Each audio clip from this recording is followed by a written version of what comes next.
বসিয়ে মাইনে দিতে পারতেন, 24 ঘন্টা তার কাছে ডিউটিতে লাগিয়ে রাখতে পারতেন। আমার চলা ফেরা, হাঁটা চলা, কথাবার্তা, ওঠা বসার মধ্যে কোনটা শরিয়াত বিরোধী আমাকে দেখিয়ে দিও, আমি শরিয়াত অনুযায়ী চলবো। বাদশাহ অরঙ্গজেব, সুলতান মোগল পিরিয়ডের সেই মানুষটা কোন তরিকাপন্থী মানুষের কাছে গিয়ে মাসুম রব্বানির কদমের কাছে গিয়ে বসে আছে। জোরে বলবেন, জোরে বলবেন না কেন? সোহবতের শিক্ষা নিতে হবে, সান্নিধ্য লাভ করে শিক্ষা নিতে হবে। গতানুগতিক রেডিমেড শিক্ষা নয়, যেটা আমরা ইন্টারনেট, ইউটিউব, সোশ্যাল মিডিয়া, ফেসবুকের মধ্যে পাচ্ছি। পৃষ্ঠা নাম্বার দেওয়া আছে, হাদিস নাম্বার দেওয়া আছে, অধ্যায় নাম্বার দেওয়া আছে, আয়াত নাম্বার দেওয়া আছে, তাফসিরের নাম্বার দেওয়া আছে, কিতাবের নাম দেওয়া আছে। অবশ্যই শিক্ষা, কিন্তু এটা সোহবতের শিক্ষা নয়। বাদশাহ অরঙ্গজেব, বাদশাহ আলমগীর, সেও শিক্ষা নিতে পারত 50টা মুফতিকে সামনে রেখে। আজ অ্যান্ড্রয়েডের যুগ, সোশ্যাল মিডিয়ার যুগ, আপডেট ভার্সন আমাদের কাছে আছে, আমরা এদিক থেকে নিচ্ছি। তিনিও কিন্তু 50টা মুফতিকে সাথে রেখে শিক্ষা নিতে পারতেন, কিন্তু তিনিও মনে করেছেন আমার দরকার কি, আমাকে বসতে হবে, সোহবতে যেতে হবে, ভালো মানুষের সান্নিধ্য লাভ করতে হবে। বাদশাহ অরঙ্গজেব মাসুম রব্বানির দরবারে বসে আছে। বায়াত করিয়ে দেন। কে এসেছে? দিল্লির সুলতান এসেছে। কে এসেছে? দিল্লির মোগল পিরিয়ডের সুলতান এসেছে। বাদশাহ অরঙ্গজেবকে হযরতে মাসুম রব্বানি হুজুর বলছে, অপেক্ষা করো, অপেক্ষা করো, বাংলা থেকে আমার 2টো বাঘ আসছে, বাংলা থেকে আমার 2টো বাঘ আসছে। এই বাঘ দুটোকে আজ গর্ব হবে আপনাদের এই দরবারে বসে এই বাঘ দুটোর কথা শুনলে। একজন হচ্ছে মুজাদ্দিদে জামান, কুতুবুল আলম, আমিরুশ শরিয়াত পীর আবু বকর সিদ্দিক রাহমাতুল্লাহ আলাইহি, দাদা পীরের 6 পোস্তের দাদা মুস্তাফা মাদানী রাহমাতুল্লাহ আলাইহি। আরেকজন ওই মুস্তাফা মাদানী রাহমাতুল্লাহ আলাইহির আপন চাচাতো ভাই, মুজাদ্দিদে জামানের 6 পোস্তের দাদার চাচাতো ভাই, মানে মুজাদ্দিদে জামানেরও চাচা সম্পর্কে হচ্ছে। পূর্বপুরুষ কোতলপুরের জমিনে শুয়ে আছে হযরত শাহ আব্দুল্লাহ আব্দাল শাহ রাহমাতুল্লাহ আলাইহি। 2 জন বাংলা থেকে গেছে, মুজাদ্দিদে জামানের পূর্বপুরুষ। তারপরে মোগল পিরিয়ডের সুলতানাতের আপনার মোগল পিরিয়ডের সাম্রাজ্যের সুলতানকে হযরতে মাসুম রব্বানি বায়াত করেছে।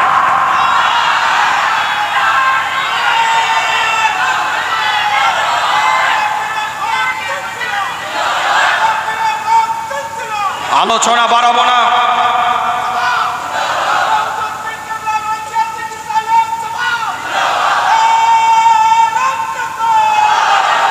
আলোচনা বাড়াবো না, স্পষ্ট বক্তব্য দিচ্ছি আপনাদের খেদমতে।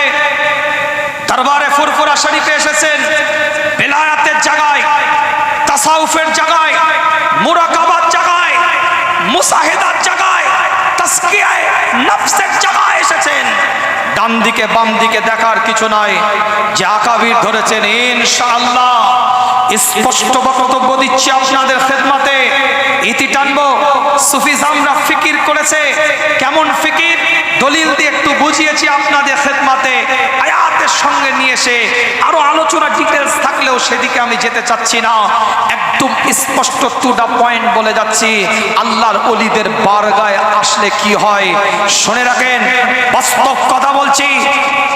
আল্লাহর ওলিদের বারগায়ে আজ মুজাদ্দিদে জামানের দরবারে আপনি যেমন আপনার বাচ্চা ছেলেটা হাতটা ধরে নিয়ে এসেছেন, কেউ কেউ বাচ্চা ছেলে আঙুলটা ধরে নিয়ে এসেছে, আমার দাদা পীরের দরবারে হাতটা ধরে নিয়ে এসেছে। ওই রকম একজন তার বাপ তার সন্তানের আঙুলটা ধরে, হাতটা ধরে হযরতে বড় পীর সাহেব আব্দুল কাদের জিলানী রহমাতুল্লাহ আলাইহির বারগায়ে নিয়ে যেত। সোহবতে ছিল কার? সুফিজমের। সোহবতে ছিল কার? তরিকাপন্থীর। সোহবতে ছিল কার? ইলমে বাতিনের। সোহবতে ছিল কার? ইলমে তাসাউফের। শুনে রাখো, স্পষ্ট বক্তব্য দিচ্ছি, ওই ছোট্ট বাচ্চা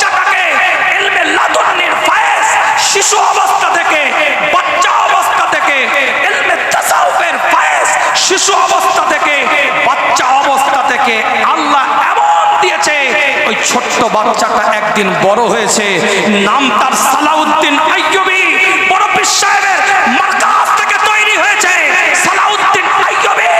ইসলামের প্রথম কিবলাকে ফাতহ করছে যে সালাউদ্দিন আইয়ুবী, সে সুফিজমের মার্কাজ থেকে তৈরি হয়েছে।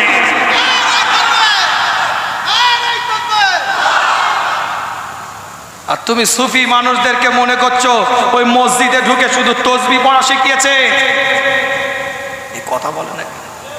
সুফি মানুষদেরকে মনে করছো ওই ইন্টারনেটে, সোশ্যাল মিডিয়াতে, ইউটিউবে বসে ঠান্ডা ঘর থেকে বড় বড় কিছু ডেলিভারি দিয়ে মনে করছো সুফিজমের মানুষদের কোনো খেদমত নাই। শোনো, খেদমত আছে কিনা নাই। কি বলছেন আপনি?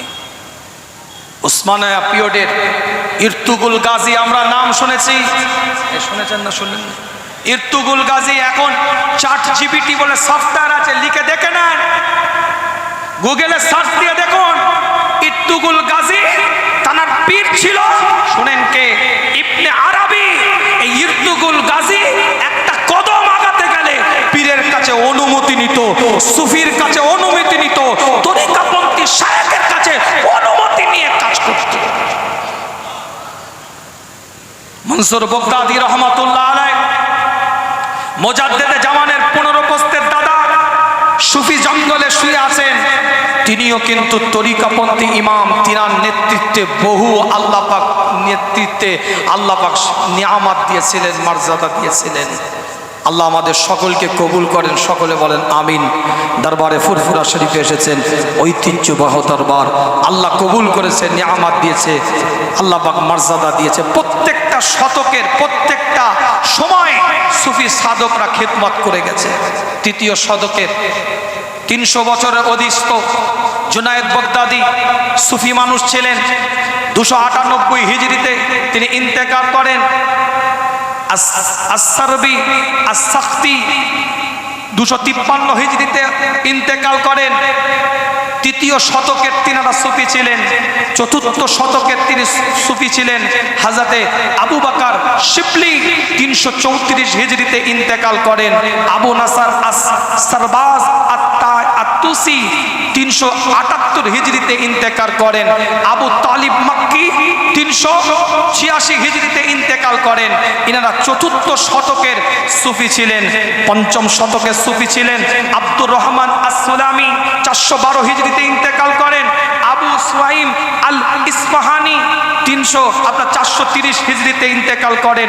আবুল কাসিম কুশাইরি তিনিও সুফি মানুষ ছিলেন, পঞ্চম শতকের সুফি মানুষ ছিলেন। একাধিক সুফি মানুষদের ব্যক্তিত্ব আমরা পেয়ে থাকি। আল্লাহ কবুল করেছেন, আল্লাহ নিয়ামত দিয়েছে, আল্লাহ মর্যাদা দিয়েছে, আল্লাহ মার্তাবা দিয়েছে। এইগুলোর দ্বারাই আমরা প্রমাণ পাই বিগত দিন সুফি সাধকদের খেদমত জড়িয়ে আছে। সেই খেদমতের ধারাবাহিকতা আজ আপনার আমার বাড়িতে ইসলাম, দ্বীন, শরিয়াত, কোরআন, ইসলামের নীতি আদর্শ এই জায়গায় দাঁড়িয়ে আছে। কেননা তারা আফাতুমিনুনা বিবাদিল কিতাব ওয়া তাকফুরুনা বিবাদের উপরে ঈমানি জিন্দেগি তৈরি করতে বলেছে। এক একটা শতকের সুফি সাধকদের নাম আমি কোট টু কোট বলে দিতে পারি। 14 হিজরির 1400 হিজরির সুফি সাধকদের নামের মধ্যে পীর আবু বকর দাদা পীরের নামটা এসেছে। আমি ওদিকে বিস্তারিত জায়গায় যাব না, একদম ইতি টানছি আলোচনাটাকে। শেষ পয়েন্টটা বলে যাচ্ছি আপনাদের খেদমতে। গোটা বিশ্ব তোলপাড় চলছে, 200 কোটি ইমানদারের বুকের মধ্যে আঁচ এনে দিয়েছে কি? কানপুরের বুকে আই লাভ মোহাম্মদ সাল্লাল্লাহু আলাইহি ওয়াসাল্লামের একটা ব্যানারকে কেন্দ্র করে কানপুরের বুকে ওই ব্যানারটাকে কেন্দ্র করে কিছু যুবকদেরকে এফআইআর করে অ্যারেস্ট করেছে। আন্দোলন প্রতিবাদ সব জায়গায় চলছে, তাই তো নাকি? আমি বক্তব্য দিতে দিতে পাঞ্জাব ভাটিন্ডাতে বললাম, আজ মুসলমানের ডিপি পিকচারটা খুললে আই লাভ মোহাম্মদ সাল্লাল্লাহু আলাইহি ওয়াসাল্লাম পাওয়া যায়। আজ মুসলমানের হোয়াটসঅ্যাপ স্ট্যাটাসটা খুললে আই লাভ মোহাম্মদ সাল্লাল্লাহু আলাইহি ওয়াসাল্লাম পাওয়া যায়। আজ ইমানদারের ডিসপ্লে, ল্যাপটপ, কম্পিউটার, মোবাইলের মধ্যে আই লাভ মোহাম্মদ সাল্লাল্লাহু আলাইহি ওয়াসাল্লাম দেখা যায়। আজ ফেসবুক প্রোফাইল পিকচারের মধ্যে আই লাভ মোহাম্মদ সাল্লাল্লাহু আলাইহি ওয়াসাল্লাম দেখা যায়।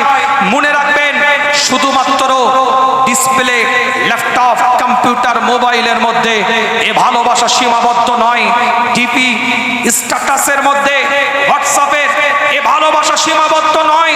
ফেসবুক প্রোফাইল পিকচারের মধ্যে এ ভালোবাসা সীমাবদ্ধ নয়।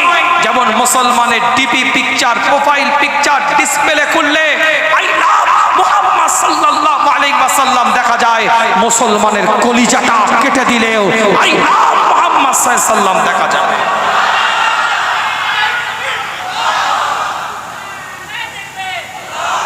আলোচনা এখানে আমার নয়, এটা আমি জানি 200 কোটি ইমানদারের কলিজার মধ্যে আই লাভ মুহাম্মদ সাল্লাল্লাহু আলাইহি ওয়াসাল্লাম লেখা আছে, কিন্তু এই মুহাম্মদ সাল্লাল্লাহু আলাইহি ওয়াসাল্লামের প্রতি ভালোবাসাটা জন্মালো কে? আসলো কোথা থেকে? পেল কোথা থেকে? আজ টুপিওয়ালা, দাড়িওয়ালা, জুব্বাওয়ালা, পাগড়িওয়ালা, আজকানওয়ালা, আলখাল্লাওয়ালা নামাজ না পড়লো, রোজা না রাখলেও এমনও ব্যক্তিত্ব আছে নবীকে মহাব্বত করে, ভালোবাসে। এই ভালোবাসাটা জন্মালো কোথা থেকে? ভালোবাসাটা আসলো কোথা থেকে? কলিজা খুললে মুহাম্মদুর রাসূলুল্লাহ সাল্লাল্লাহু আলাইহি ওয়াসাল্লাম দেখা যাবে। এই মহাব্বত জন্মেছে সুফিজমের মারকাজের সহবতে। অস্বীকার করার কোনো জায়গা নেই, দলিল দিয়ে দেবো ইনশাআল্লাহ। আল্লাহ নবী, আল্লাহ রাসূল সাহাবে کرام হুজুরদের সাথে আলাপ আলোচনা করে, সাহাবে کرام হুজুরদের সাথে কথাবার্তা বলতে থাকে। নবী মুহাম্মদ রাসূলুল্লাহ সাল্লাল্লাহু আলাইহি ওয়াসাল্লাম সাহাবে کرام হুজুরদের দিকে লক্ষ্য করে জিজ্ঞাসা করে, সব থেকে অবাক করে দেওয়ার মতন ঈমানটা কাদের? আশ্চর্য করে দেওয়ার মতন ঈমানটা কাদের? সাহাবে کرام হুজুররা বলে, ইয়া রাসূলুল্লাহ, ইয়া হাবিবাল্লাহ, সব থেকে অবাক করে দেওয়ার মতন ঈমান আল্লাহ পাকের ফেরেশতাদের ঈমান। আল্লাহ নবী, আল্লাহ রাসূল জানিয়ে দেয় তাদের ঈমান আবার অবাক করার মতন কি আছে? নাহনু নুসাব্বিহু বিহামদিকা ওয়া নুকাদ্দিসু লাকা, তারা নিজেরাই বলেছে আমরা সর্ব অবস্থায় আল্লাহ জিকির করি, আল্লাহর খুব কাছাকাছি তারা অবস্থান করে। তাদের ঈমান আবার অবাক করে দেওয়ার মতন কি আছে? আল্লাহ নবী দ্বিতীয়বার প্রশ্ন করলেন, সব থেকে আশ্চর্য করে দেওয়ার মতন ঈমানটা কাদের? অবাক করে দেওয়ার মতন ঈমানটা কাদের? সাহাবে کرام হুজুররা বলে, ইয়া রাসূলুল্লাহ, ইয়া হাবিবাল্লাহ, তাহলে আল্লাহ পাকের নবী আলাইহিস সালাতু ওয়াস সালামদের ঈমান সব থেকে অবাক করে দেওয়ার মতন ঈমান। আল্লাহ নবী বললেন তাদের ঈমান আবার অবাক করার মতন কি আছে? তারা তো সর্বক্ষণ সর্ব অবস্থায় আল্লাহর পক্ষ থেকে ওহী নাজিল হয়, তাদের উপরে সাইফা নাজিল হয়েছে, আসমানি কিতাব নাজিল হয়েছে। তাদের ঈমান আবার অবাক করে দেওয়ার মতন কি আছে? আশ্চর্য করে দেওয়ার মতন কি আছে? আল্লাহ নবী, আল্লাহ রাসূল তৃতীয়বার আবার প্রশ্ন করলেন, তোমাদের সব থেকে অবাক করে দেওয়ার মতন ঈমানটা কাদের? সাহাবে کرام হুজুররা বলে, ইয়া রাসূলুল্লাহ, যদি ফেরেশতাদের ঈমান না পাওয়া হয়, যদি নবী আম্বিয়া আলাইহিস সালাতু ওয়াস সালামদের ঈমান না পাওয়া হয়, তাহলে আমরা আপনার সাহাবা আমাদের ঈমান সব থেকে অবাক করে দেওয়ার মতন ঈমান, আশ্চর্য করে দেওয়ার মতন ঈমান। আল্লাহ নবী জানিয়ে দেয় তোমাদের ঈমান আবার অবাক করার মতন কি আছে? তোমরা তো সর্বক্ষণ আমি নবী আমাকে দেখতে পাও, আমি রাসূল আমার মুজিজা সম্পর্কে অবগত আছো, তোমাদের ঈমান আবার অবাক করে দেওয়ার মতন কি আছে? আশ্চর্য করে দেওয়ার মতন কি আছে? তোমরা তো ঈমান আনবে, আনাটাই তোমাদের ঈমান স্বাভাবিক। কিতাবের রিওয়ায়াতের মধ্যে পাওয়া যায় সাহাবে کرام হুজুররা বলে, হুজুর আমাদের ইলমে নাই, আপনি বলেন সব থেকে অবাক করে দেওয়ার মতন ঈমানটা কাদের? আশ্চর্য করে দেওয়ার মতন ঈমানটা কাদের? আল্লাহ নবী, নবী মুহাম্মদুর রাসূলুল্লাহ সাল্লাল্লাহু আলাইহি ওয়াসাল্লাম জানিয়ে দেয় সব থেকে অবাক করে দেওয়ার মতন ঈমান, আশ্চর্য করে দেওয়ার মতন ঈমান যারা আমাকে দেখলো না, আমার উপরে ঈমানটা নিয়ে আসলো, বিন দেখে जो मुझ पर ईमान लाए, ना देखे যারা আমার উপরে ঈমান এনেছে তাদের ঈমান সব থেকে অবাক করে দেওয়ার মতন ঈমান। ঈমান দিল কে? আল্লাহ হেদায়েত দিয়েছে। কিন্তু হেদায়েতের বার্তাটা দিল কে? শুনেন, জোনপুরের কারামত আলী জোনপুরি রহমাতুল্লাহ আলাইহ 2 লক্ষ মানুষকে ঈমানের কালমা পড়িয়েছে। আশ্চর্য ঈমান আখেরি জামানায় যারা আমাকে বিন দেখে মুজবার ঈমান লায়। সুফিজমের তরিকাতের মানুষ কারামত আলী জোনপুরি রহমাতুল্লাহ আলাইহ, মুজাদ্দেদে জামানের দাদা পীর নূর মুহাম্মদ নিজামপুরীর পীর ভাই সৈয়দ আহমদ বেরলভী রহমাতুল্লাহ আলাইহের যিনি বায়াত 2 লক্ষ মানুষকে ঈমানের কালমা পড়িয়ে মুসলমান করেছে। ঈমানের আলো, ঈমানের জ্যোতি, ঈমানের নূরটাই সুফি মানুষেরা দিয়েছে, তরিকাপন্থী মানুষেরা দিয়েছে, আহলে বাতিনের মানুষেরা দিয়েছে, আহলে তাসাউফের মানুষেরা দিয়েছে। অস্বীকার করার কোনো জায়গা নাই। মুজাদ্দেদে জামান রহমাতুল্লাহ আলাইহ একটা দুটো মানুষ নয়, বাংলার অলিতে গলিতে ঘুরে ঘুরে দাওয়াত দিয়েছে, ঈমানের নূর জ্বালিয়েছে। তাই তো বলছিলাম 6ষ্ঠ শতকের ইমাম ছিলেন সুফিজানের আবু হামিদ আল গজ্জালি 505 হিজরিতে ইন্তেকাল করেন। আব্দুল কাদের জিলানী রহমাতুল্লাহ আলাইহ 6ষ্ঠ দশকের তিনি সুফিজমের ইমাম 561তে হিজরিতে ইন্তেকাল করেন। একাধিক ইমাম, আপনার 7ম দশকের ইমাম খাজা মাইনুদ্দিন চিস্তি আজমিরি সঞ্জীবী রহমাতুল্লাহ আলাইহ 636 হিজরিতে ইন্তেকাল করেন। কুতুবউদ্দিন বখতিয়ার কাকি, শাহাবুদ্দিন সোহরাওয়ার্দী, ইনারা হচ্ছে 7ম দশকের ইমাম। 8ম দশকের তরিকাতের ইমাম, সুফিজমের ইমাম নিজামুদ্দিন আউলিয়া খাজা বাহাউদ্দিন নকশবন্দি, নিজামুদ্দিন আউলিয়া 725 হিজরিতে ইন্তেকাল করেন। বাহাউদ্দিন নকশবন্দি 791 হিজরিতে।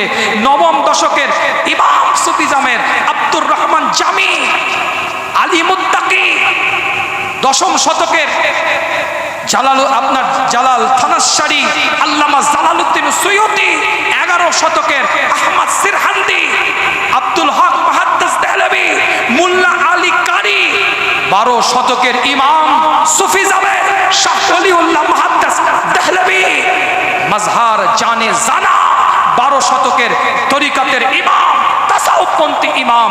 13 শতকের ইমাম আবুল আজিম দেহলভী, ইনি আব্দুল শাহ ওলিউল্লাহ মুহাদ্দিস দেহলভীর সন্তান ছিলেন। সৈয়দ আহমদ বেরলভী, যিনি 1831 খ্রিস্টাব্দে ইন্তেকাল করেন। বালাকোটের শহীদ সৈয়দ আহমদ বেরলভী রহমাতুল্লাহ আলাইহ 13 দশকের ইমাম সুফিজমের। জোরে বলে 1261 হিজরিতে সৈয়দ আহমদ বেরলভী রহমাতুল্লাহ আলাইহ ইন্তেকাল করেন।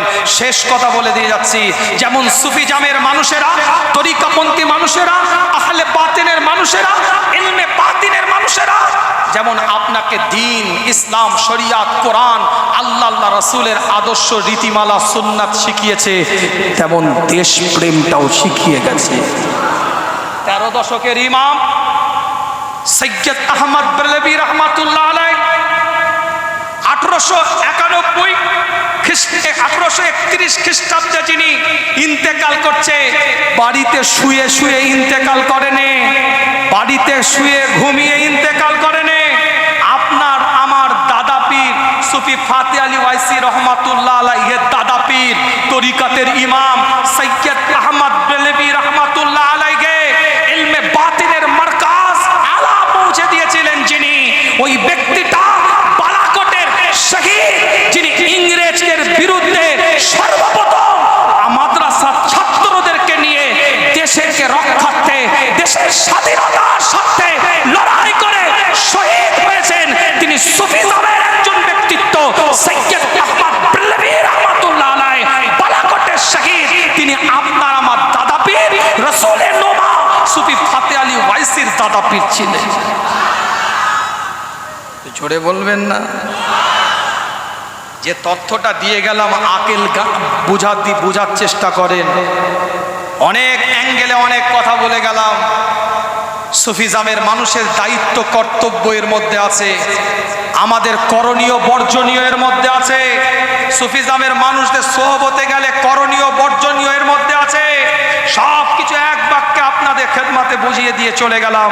আল্লাহ আমাদের সকলকে সহি বুঝ দান করেন, সকলে বলেন আমিন। নিয়ামতের দ্বারাই পরিপূর্ণ করেন, সকলে বলেন আমিন।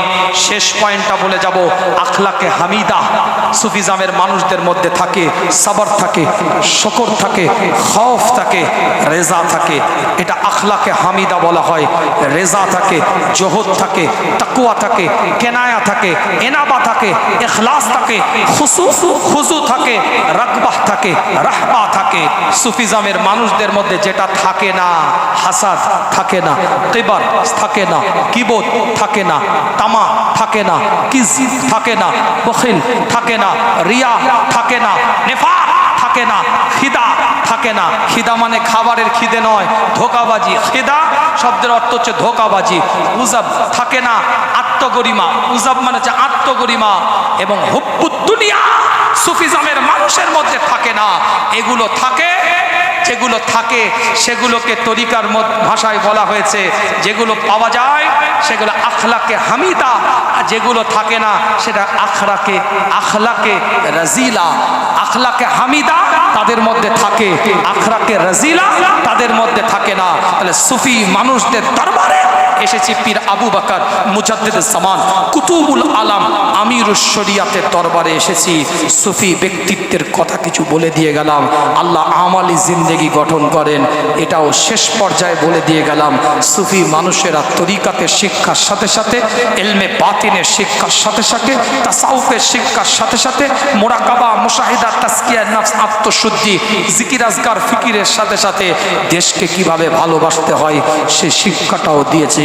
তাই আমাদের সামনে যদি কেউ দেশদ্রোহিতার মতন কাজ করে, সাম্প্রদায়িক মনোভাবপূর্ণ ব্যক্তিত্বের যদি লক্ষ্য করা যায়, সেটা টিভি চ্যানেলের অ্যাঙ্কারের মাধ্যমে হোক, প্রিন্ট মিডিয়ার মাধ্যম দিয়ে হোক, যদি আমরা কোনো সময় সাম্প্রদায়িক মনোভাবপূর্ণ ব্যক্তিকে দেখতে পাই, আমরা তাদের প্রতিবাদ করব। এটা সুফিজম মানুষের নৈতিক দায়িত্ব। আল্লাহ আমাদের সকলকে কবুল করেন, সকলে বলেন আমিন। জোরে বলা যাবে না আমিন? চিৎকার দিয়ে বলা যাবে না আমিন? কলিজা দিয়ে বলা যাবে না আমিন? শেষ একটা পয়েন্ট বলে যাব আজকে দরবার থেকে, শুনবেন। ছেলেগুলো অনেকক্ষণ বসে আছে, একটু তো বসতে হবে, একটু তো বলতে দিতে হবে। কি ভাই, কথা ঠিক না? এত দূর দারাজ থেকে এসছে, একটু কথা বলতে দিতে হবে। কে হাকে হাত তুলেন দেখি, শুনবেন। তো আওয়াজ নেই দরবারে এসে, দরবারে এসে আওয়াজ নেই কেন? একটা তাকবীর দেন, নারায়ে তাকবীর, নারায়ে তাকবীর। আরো আওয়াজ, আরো চিৎকার, আরো শব্দ আওয়াজ দিয়ে বলেন নারায়ে তাকবীর, নারায়ে তাকবীর। আলোচনা শেষ করার আগে বলে যাই, ভাটপাড়ার একজন ব্যক্তি বলেছে সোশ্যাল মিডিয়ায়, ভাটপাড়ার একজন ব্যক্তি বলেছে সোশ্যাল মিডিয়ায়, মানুষরূপী শয়তান। সে বলেছে যে মুসলমানদের আল্লাহ নাকি রেপ করতে বলেছে, ধর্ষণ করতে বলেছে। দুঃখ লাগে, কষ্ট লাগে, বেদনা লাগে। কুরুচিপূর্ণ মন্তব্য বলে সাম্প্রদায়িক শক্তির বীজ রোপণ করার প্রচেষ্টা যারা চালাচ্ছে, ভারতবর্ষের সম্প্রীতিকে যারা নষ্ট করার চেষ্টা চালাচ্ছে, তাদের বিরুদ্ধে আমাদের বক্তব্য থাকবে, মন্তব্য থাকবে, আলোচনা থাকবে। নিজ নিজ দায়িত্বে, নিজ নিজ থানায় ওই ভাটপাড়ার মানুষরূপী জানোয়ারটার নামে এফআইআর করুন। ইসলাম যেখানে বিধান দিয়েছে, যদি কেউ শারীরিক সম্পর্ক করে, ফিজিক্যাল রিলেশন করে, সম্মতিক্রমে, মহিলার সম্মতি আছে এবং পুরুষ তার সাথে শারীরিক সম্পর্ক করেছে, ইসলাম বলছে কোমর পর্যন্ত পুঁতে দিয়ে দূর থেকে ঢিল মেরে ফেলতে হবে যদি সে বিবাহিত হয়। আর অবিবাহিত হলে 80 থেকে 100টা বেতাঘাত করতে হবে। বেঁচে গেলে ঠিক আছে, ছেড়ে দিবে, মরে গেলে দাফন করতে হবে। তাই তো নাকি? না ভুল ফতোয়া দিচ্ছে ও ভাটপাড়ার। বলছে যে এটা তো সম্মতিক্রম, রেপটা সম্মতিক্রম হয় না, ধর্ষণটা সম্মতিক্রম হয় না, গ্যাং রেপটা সম্মতিক্রম হয় না। মনে রাখবেন, কাশ্মীরের বুকে আসিফা নামক একটা নাবালিকা বোনকে গ্যাং রেপ করা হয়েছিল, গণ ধর্ষণ করা হয়েছিল একটা ধর্মীয় উপাসনালয় থেকে। বিশেষ একটা ধর্মীয় পোশাক পরিধান করে একটা নাবালিকা আমার বোনকে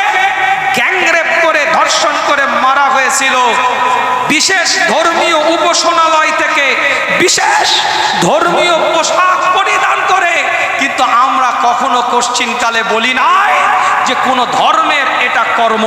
আমরা তখনও বলেছি এরা ধর্মের মুখোশ ব্যবহার করে কুকর্ম করেছে, এর জন্য কোনো ধর্ম দায়ী নয়, যারা করেছে ব্যক্তি বিশেষ এর জন্য দায়ী। এটা তখন আমাদের বক্তব্য ছিল, কেন এর নাম মানবিকতা, এর নাম মনুষ্যত্ববোধ, এর নাম মানবিকত আচরণ। মনে রাখবেন, এই সোদা সাতটা বলে দিল। দুঃখ এই জায়গায়, একে আইনি আওতায় আনতে হবে। ই শুধুমাত্র আমাদেরকে গালি দিয়েছে এটা নয়, এ দেশদ্রোহী একটা কাজ করেছে। কি দেশদ্রোহী কাজ? ভারতের সংবিধান অনুযায়ী, ভারতের যে কনস্টিটিউশন ল আছে, তাতে সর্বধর্মের মানুষ স্বাধীনভাবে সর্বধর্ম পালন করতে পারে। ভারতবর্ষ থেকে কোনো ধর্মের উপরে কেউ কোনো কুরুচিপূর্ণ মন্তব্য করতে পারে না। এরা ভারতের সংবিধান বিরোধী একটা কথা বলেছে, সে দেশদ্রোহী, তাকে দেশদ্রোহী মামলায় এফআইআর করে যথাযথ তার শাস্তি চায়। কথা ঠিক না বল? কথা ঠিক না বল? কিন্তু আইনি প্রক্রিয়ায় আল্লাহ আমাদের সকলকে কবুল করেন। সকলে বলেন আমিন। তরিকাতের মার্কাজ থেকে জীবনের নীতি তৈরি করেন, উসুল তৈরি করেন, আদর্শ তৈরি করেন। নিজ নিজ অবস্থান থেকে যদি কেউ রাজনীতি করে, তার ব্যক্তিগত বিষয়। গণতান্ত্রিক অধিকার, সাংবিধানিক অধিকার। প্রত্যেকটা জালসায় আমি কথা বলি, আপনারা যথেষ্ট শুনেছেন সোশ্যাল মিডিয়ায়, ইলেকট্রনিক্স মিডিয়ায়। ফুরফুরা শরীফের সাথে কোনো রাজনৈতিক সম্পর্ক কারণ নাই। ফুরফুরায় ABCD XYZ রাজনৈতিক দলের নেতা কর্মী থাকতে পারে, কথা বলে না কেন? ফুরফুরা শরীফে ABCD XYZ রাজনৈতিক নেতা নেত্রী দরবারের পীরজাদার লেবাসেও থাকতে পারে। এটা তার গণতান্ত্রিক অধিকার, সাংবিধানিক অধিকার। সে তার অধিকার ফলন করছে, সে তার অধিকার বাস্তবায়ন করছে। কিন্তু ফুরফুরা শরীফ এই শব্দটা মার্কাজ মুজাহিদে জামানের দাদা পীরের নীতি উসুল কোন XYZ কোন রাজনৈতিক দল কারোর সাথে কোনো সম্পর্ক নয়। যিনি করছেন তিনি ব্যক্তিগত রাজনীতি করছেন। আপনার তার রাজনৈতিক চিন্তা ভালো লাগলে আপনি নেন না, দরবারের ঐতিহ্যের সাথে, দরবারের নীতির সাথে, দরবারের উসুলের সাথে রাজনৈতিক কোনো সম্পর্ক ছিল না, এখনো নাই, আগামীতেও থাকবে না। যিনি করছেন তিনি ব্যক্তি বিশেষ করছেন। কথা বোঝাতে পারছি? বোঝাতে পারছি? খালি তো ফেসবুকে কমেন্ট দেখছি না সব। আরে আপনি ওষুধের দোকানে গিয়ে বলছেন তেলে ভাজা দিন, এটা কোনো কথা হলো? যিনি রাজনীতি করছেন তার কাছে বসে যদি আপনি শুনেন, তিনি তো রাজনীতির কথাই বলবেন। যিনি তরিকাপন্থী, তাসাউফপন্থী, মুরাকাবাপন্থী, সে পীরের দরবারে যান, সেখানে বসে এখনো এমন পীর দরবারে ফুরফুরা শরীফা হায়াতে আছে। মুজাদ্দিদে জামানের দরবার থেকে বলছি, বাখোদা ওয়াল্লাহে বিল্লাহে তাল্লাহে, এমন পীর এখনো দরবারে ফুরফুরা শরীফে হায়াতে আছে, হায়াতে আছে।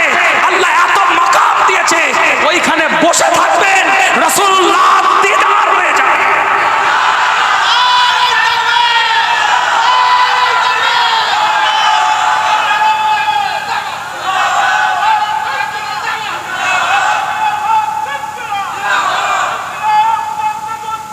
আপনি জানেন, আপনি বসেন নেই, যার কাছে গেছেন, জানার কাছে গেছেন, যে লোকের কাছে গেছেন, তার চরিত্র আপনি বুঝেছেন, আপনি সেটা দরবারের দিকে আঙুল তুলবেন কেন?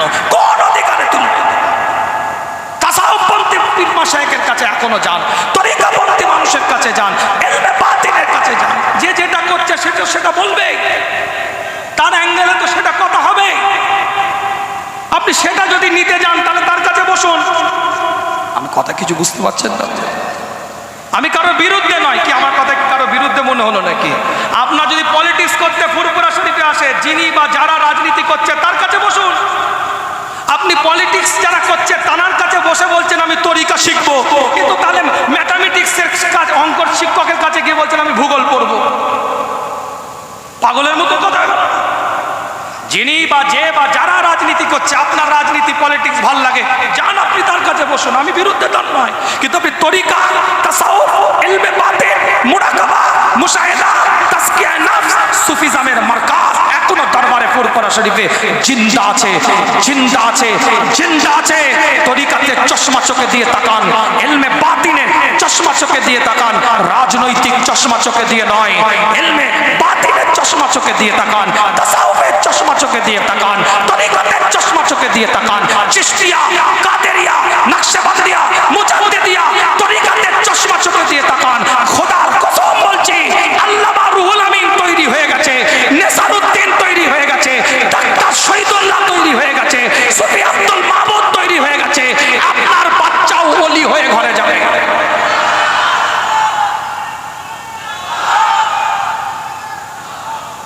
বিদায় নেব, আলোচনা বাড়াবো না। আল্লাহ আমাদের সকলকে কবুল করেন, সকলে বলেন আমিন।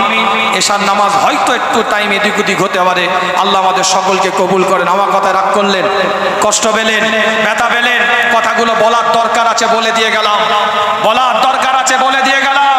এটা বড় হুজুর পীর কেবলা ইসালে সাহেব থেকে হক কথা বেরোবে, হকপন্থী আলোচনা হবে ইনশাআল্লাহ। দোয়া করবেন আমার সন্তানের সন্তানেরা যেন জবানে হক কথাটা বলে যেতে পারে। এখন পাগড়ি দেওয়া হবে, দস্তরবন্দি হিফজ বিভাগের ছেলে তাদেরকে, এবং তার সাথে সাথে দাওরাতুল হাদিস বিভাগে যারা খাতমে বুখারী শেষ করেছে, ডিসেম্বর মাসের দ্বিতীয় রবিবারে খাতমে বুখারী হয়েছিল, তাদেরকে সম্মাননা দেওয়া হবে খুব অল্প সময়ের মধ্যে ইনশাআল্লাহ। আল্লাহ পাক কবুল করুন, সকলে বলেন আমিন, নিয়ামতের দ্বারা পরিপূর্ণ করেন।